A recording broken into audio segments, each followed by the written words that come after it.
শুরু হয়ে গেছে সারা বাংলাদেশে নিম্নচাপের যে বৃষ্টি, একেবারে অসম্ভব বৃষ্টি। এত ঘন বৃষ্টির কারণে দেখতে পাচ্ছেন যে বাড়ির বিভিন্ন জায়গায় জমিতে পানি বেঁধে গেছে এবং বিভিন্ন ফসলের জমি কিন্তু এদিকে নষ্ট হয়ে গেছে এবং এখনও বৃষ্টি হচ্ছে, কিছুটা নিয়ন্ত্রণে আছে। এই মুহূর্তে বৃষ্টি দেখতে পাচ্ছেন এখানে অনেক সবজি ক্ষেত করা হয়েছে বিশেষ করে এই বৃষ্টির কারণে।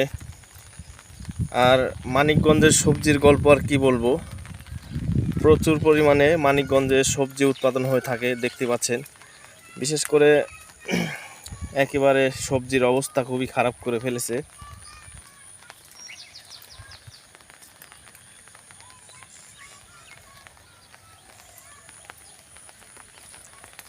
তো এভাবে ঘন বৃষ্টির কারণে সারা বাংলাদেশে প্রচুর পরিমাণে ফসল নষ্ট হয়ে যাবে সম্ভবত। বিশেষ করে এই সময় অনেক জমিতে সবজি বোনা হয় দেখতে পাচ্ছেন। এই জমি এখানে সম্ভবত যে মূলা বোনা হয়েছে। তো সবই আল্লাহ তাআলা যা করেন ভালোর জন্যই করেন। তিনি যা করে খুশি, আমাদেরকে মেনে নিতে হবে। সবাই ভালো থাকবেন, ধন্যবাদ।